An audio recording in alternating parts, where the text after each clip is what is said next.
to SandCity Sports. I am your host, the Cape Cod Kid, artist formerly known as Andre King, and we are back again to bring you all the sports and current events news stories that you need to know. Folks, happy holidays.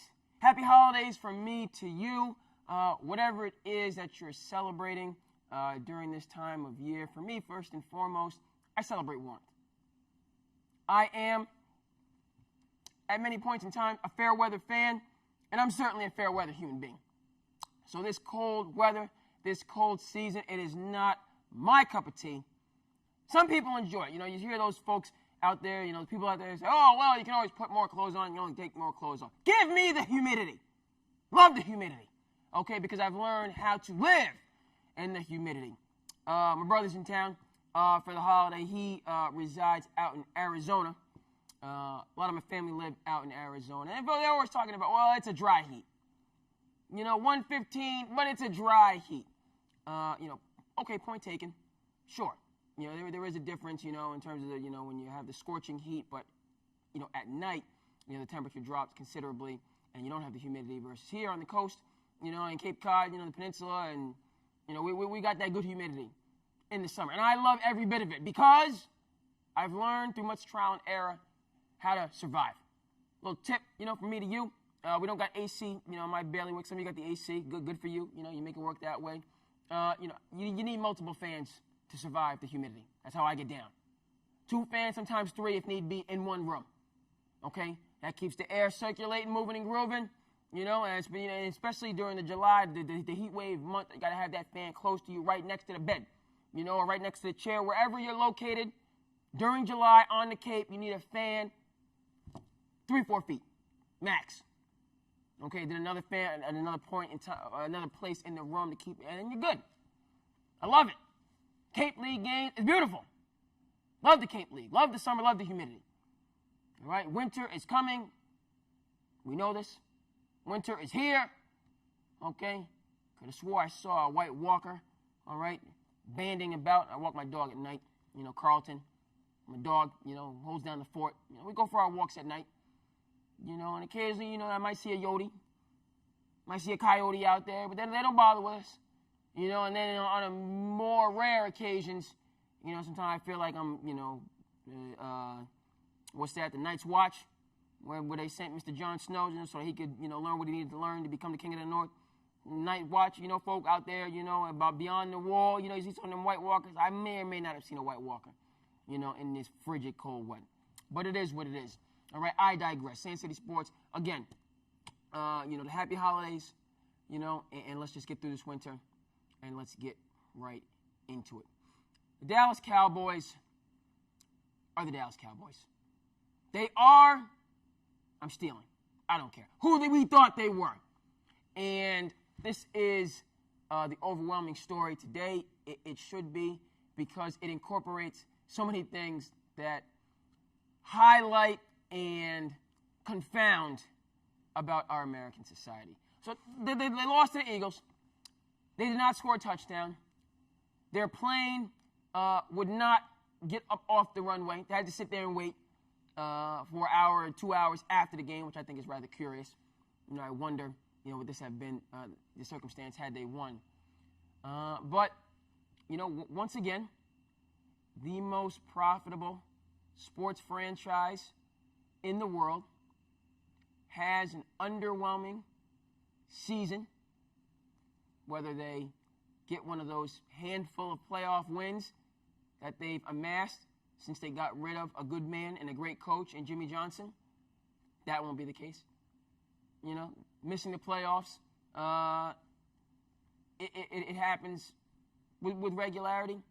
And for me, this is, look, what is fascinating among other fascinating points about that. The Dallas Cowboys are that popular jock in high school that has the attitude, that takes their abilities for granted, that has seemingly the world in the palm of their hands at that point in time, is respected, is feared, is resented, but does not make the corrections that you need to make in order to be successful in the real world.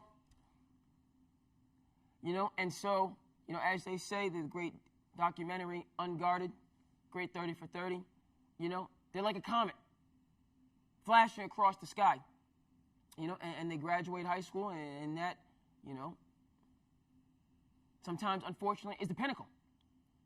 They're never able to retain, they're never able to reach that same level of success, that they had, very early on in their journey. And that's Dallas Cowboys. All right? All the money, all the hype, America's team,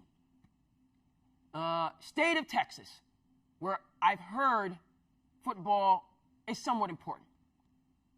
Good friend P.J. Pina, we're glad to have him home for the holidays. He's back, lives in the Dallas-Fort Worth area. We talk sports, a lot of great sports and cultural things going on, and it's wonderful.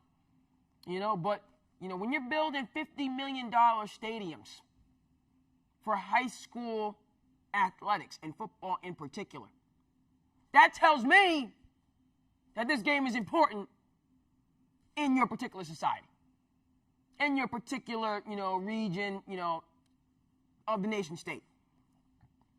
When you got movies being made, Friday Night Lights, among others, Dazed and Confused, also set in Texas, I believe. Great movie. Talked about football tradition, so on and forth. I just can't get over it. It's such a big deal in Texas and in Dallas. Everybody, it's just like basketball in Indiana. And for all intents and purposes, they are content to live with, abide, suffer through. Jerry Jones is a terrible owner. I'm saying it. And I'm going to make a comparison here. You have Donald Sterling, owner of the Clippers for many years. I'm not talking about the illegal, racist, unethical, on and on and on track record involving Donald Sterling that went back decades before he was finally ousted as owner of the Clippers. I'm talking about the decades of pathetic, maybe I'm overstating, pathetic, that's too much, but mismanagement, that's the correct term. Decades of absolute disorganization, futility, and incompetence that characterize the Los Angeles Clippers. And the difference between the Clippers and the Cowboys is that they lived with that the idea when you thought about the Clippers, the first thing that came to your mind, or one of the first couple things, and a good buddy of mine, Mr. Derek Thompson, lifelong Clippers fan, through much of the bad, and now the good, a true fan. Quick digression, I wonder where all those Golden State Warriors fans are this year. That's going to be a case study for another day. I remember William Gates, great film, Hoop Dreams, that you need to see if you haven't seen. It was definitive for my generation, but it's just one of these classic sports films, i.e. Rocky, so many others, that, if you're a sports person, you need to see it. Let me get my desk organized here. Where am I going with this? Remember Will Gates saying, he was, again, this high school phenom. Not necessarily of the character of the individual that I described previously, but he definitely was, a man, he was a titan in his day.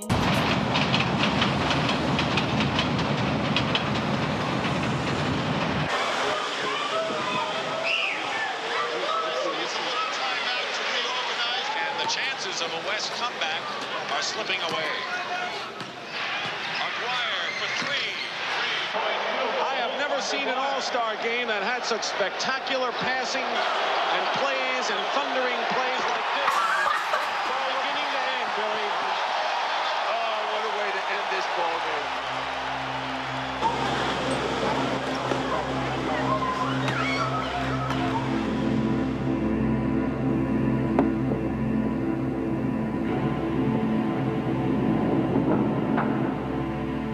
And now, I want to, play in the NBA like anybody else would want to be. That's something I think about all the time, playing in the NBA.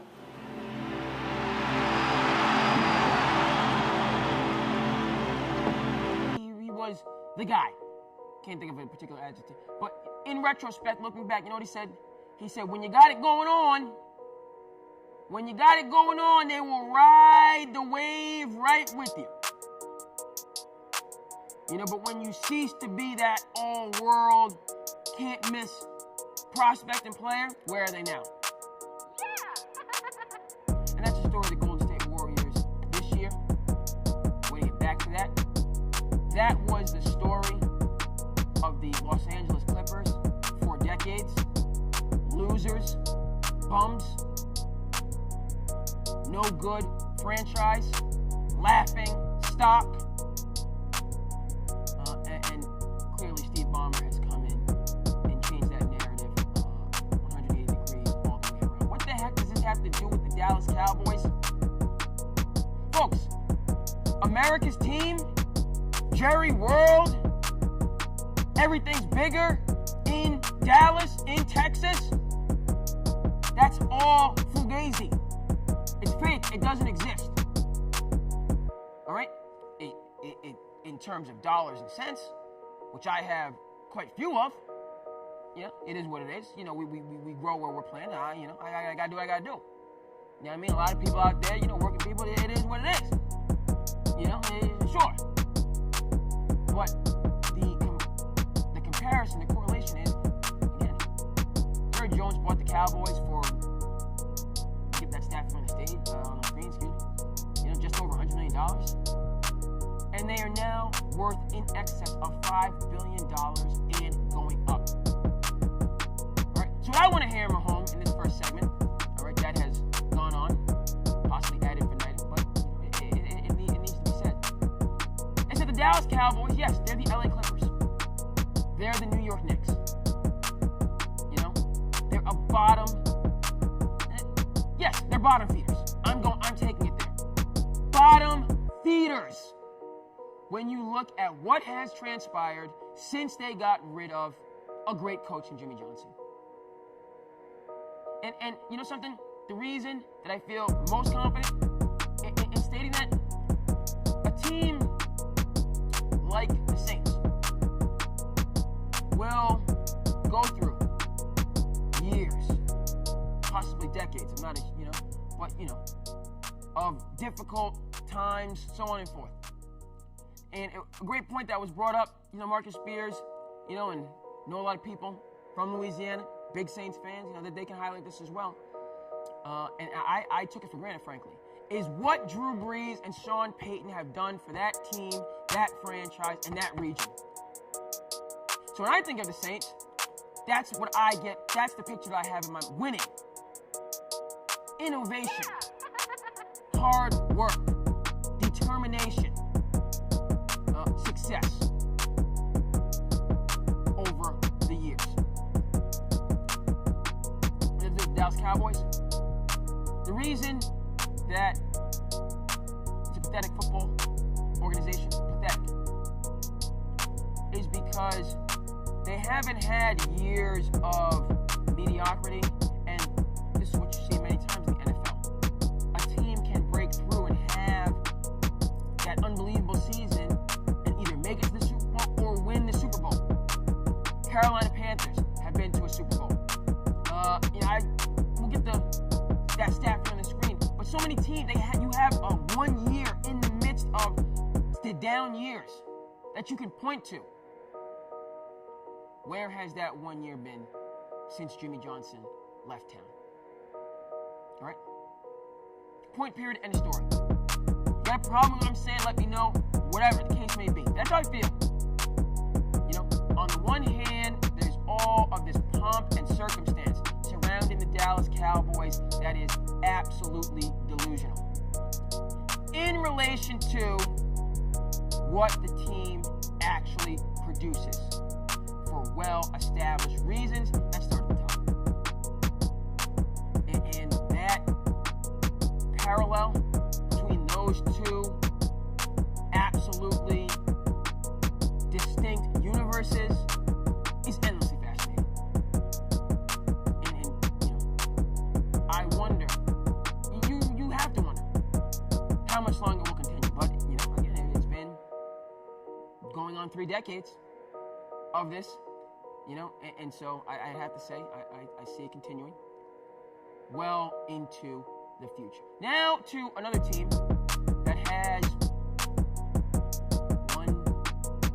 100th, maybe 5%, and we discussed this previously, of the background and tradition and legacy of the Dallas Cowboys, but nonetheless has 6 Super Bowl rings in the last 20 years. The New England Patriots, they shined bright, beating the Buffalo Bills at home on Saturday in an absolutely must-win game. Tale of two cities, night and day. It's just, you know, there should be a rule. We can't mention the Patriots and the Cowboys. Maybe I'll do it, you know, in the same sentence 4 times, based on how distinct these. That's not going to be a good rule. Okay, but they're different. That's what I'm trying to get. Patriots, again, this is, you cannot bet against them. And equally, you know, as you want to talk about what's intriguing and what can boggle the mind, how does this team and these leaders, Belichick and Brady and Kraft, continually pick themselves up off the canvas and come through time and again? Separations in the preparation. Marcellus Wiley. It's just almost at a loss for words. Can't be at a loss for words because this show has to go on. The Bills were younger, had as many, if not more, playmakers on both sides of the ball, were riding notable victories, tremendous momentum, years of aggravation and frustration and belittlement into this contest. Saw a stat, we'll have it for you on the screen, about who has won the AFC East since Bill Belichick became coach of the Patriots. Who has won over the last 20 years? I believe the Patriots have won 11 straight division championships. This year, the Bills had a chance to change that narrative, and they couldn't do it. All right. Unbelievable credit. Patriots still need to get a W. They play the Dolphins this week to secure second place in the AFC first round bye, which they depended on through this string of success. And then we go into the playoffs, and it's a doggone whodunit. You cannot count this team out. Connection being what we saw in Cleveland on Sunday was undeniably, absolutely greatness. Lamar Jackson is having one of the finest seasons in NFL history. That includes the Jim Browns of the world. That includes the Dan Marinos of the world. 48 touchdowns and 5,000 yards, in 1984. In the old NFL, the 3 yards in a cloud of dust NFL. quarterback out of the game and into another dimension. NFL. He's having one of the greatest seasons on record. We can go all the way back to Vince Lombardi. Football is not my background, so I can't pull out these seasons like other commentators we hope to have on the show will be able to. But this year for this player, just on the stats and the merits alone, is special. And it's more special. I need another adjective there. Can't get it. How he's been doubted. That along with what he's doing in and of itself, is a mountaintop, a zenith, something for the ages. Making him a favorite and deserving of being the unanimous MVP. Unanimous. Tom Brady was the last unanimous MVP. I'll tell you right now, if Lamar Jackson is not voted unanimous MVP, we're going to have to discuss it. And there's gonna be a definite diatribe on this show for sure about why why Lamar didn't receive his just due this year and Tom did in years past. There's gonna be some smoke in the city. Some smoke in the city, as Bernie Mac used to say. R.I.P. to the late great. Smoke in the city. If Lamar Jackson is not unanimous MVP. All right? Tom Brady, 6th-round pick. Folks didn't expect much. It's a foundation. That's a pillar for arguably, possibly, and probably the greatest quarterback of all time. Foundation.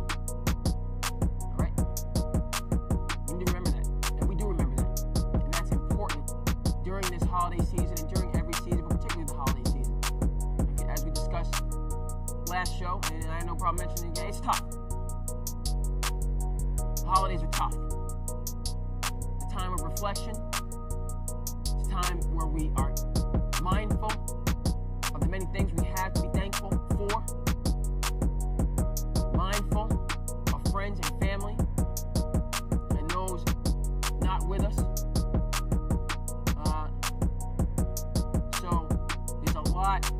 That we have to appreciate, but at the same time, in our reflections, there's things that are tough. Okay? And where am I going with this? When we experience tough times and why sports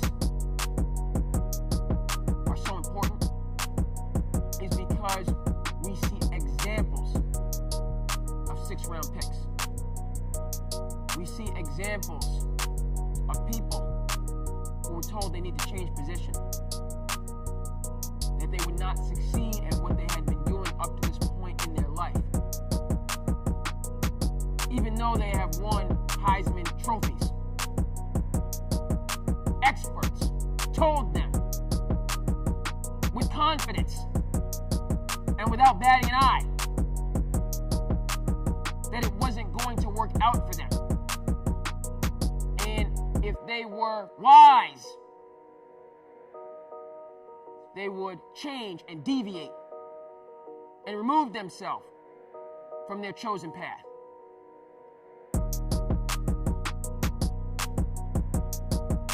And where are they now? Mr. Brady and Mr. Jackson. Great examples, okay, of folks that have clawed, earned their way to positions of prominence. And in Mr. Jackson's case, we're hopeful that he stays there for some years. In Mr. Brady's case, has not left. Okay? NFL coming down. Where are we? We got plenty of time. Ooh, we got time. Woo! It's good. I love it. Love it. I was somewhat on time. Almost close. Not all the way close. All right? So we got some time moving forward, which is great. Because the NFL are beautiful, and it's going down to the last week. Going down to the last week, and these final games are going to be meaning something. As I said, the Patriots need to get a W. Why is that? Because Kansas City Chiefs are right there waiting in the wings. Miami pulls some magic out of the hat, which they are more than capable of doing. I believe this game's going to be might be in Miami. I'll get that for you on the screen. Patriots had trouble in Miami. Miami has been playing much better football over the course of the season. Flores, Brian, their first-year coach. Shout out to my hat to him. Okay, started off very rocky, but he's got that shit moving in the right direction. You already know what it is in terms of my feelings about Fitz Magic. You know what it is. I made it clear on the earlier episodes of this show. I made it clear. Fitz Magic is the man. Love Fitz Magic. And a lot of that has to do with the fact that he's a member of the beard community. He's a member of the beard community. You know what I mean? You got the, So my beard, I'm coming up on 2 years of beard growth. Very proud. All right, I'm on my beard journey, folks. I'm on the journey. Okay? When I look at a guy like Fitzmagic, he's clearly further along on his journey. Sure. A lot of, beard growth, by the way, it has to do with genetics. It's genetics, so, but, we also, we all have different styles, so on and forth. Fitzmagic, strong beard. All right? Back to the point, also an individual who stayed in the game. Loves the game, stayed in there, has had success as a starter, has been a backup, hung in there. All right, and he's the reason why Miami has been competitive. All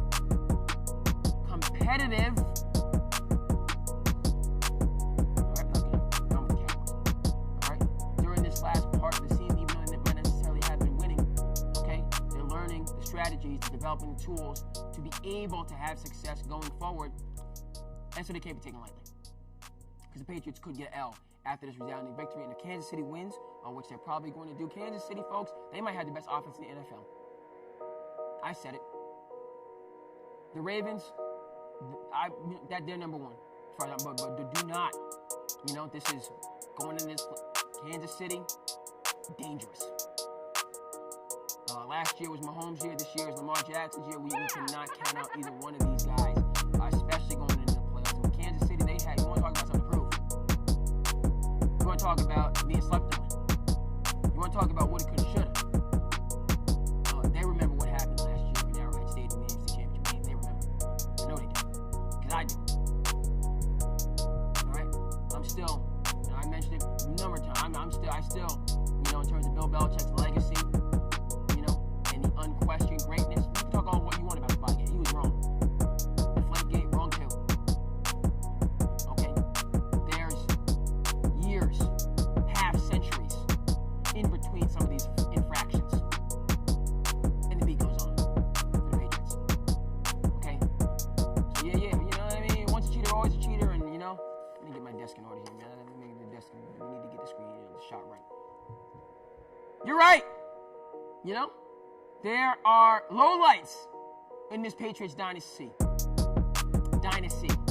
that are crucial to the story overall. 100%. People around the nation, I can see that. That's not even a question. Okay? With the decades upon decades of success going into Bill Belichick's 70s, that's also undisputed. Yeah. AFC Championship game last year. Top 10. Belichick victories. Folks, that's going to do it. Go ahead and comment, like, and subscribe as you feel the need. I am your host, the Cape Cod Kid, artist formerly known as Andre King. I want to thank you from the bottom of our hearts for tuning in to SandCity Sports, and we will see you here back again the next time.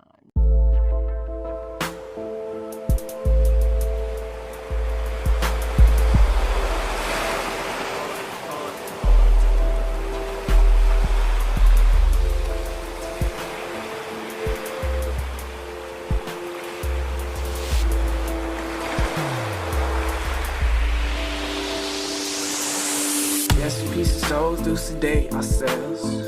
Just a number of this pain we feel. Yes, sometimes we do hate ourselves, but each day we try to retake ourselves. So yes, we peace of souls do sedate ourselves. Just a number of this pain we feel. Yes, sometimes we do hate ourselves, but each day we try to embrace ourselves. Yeah.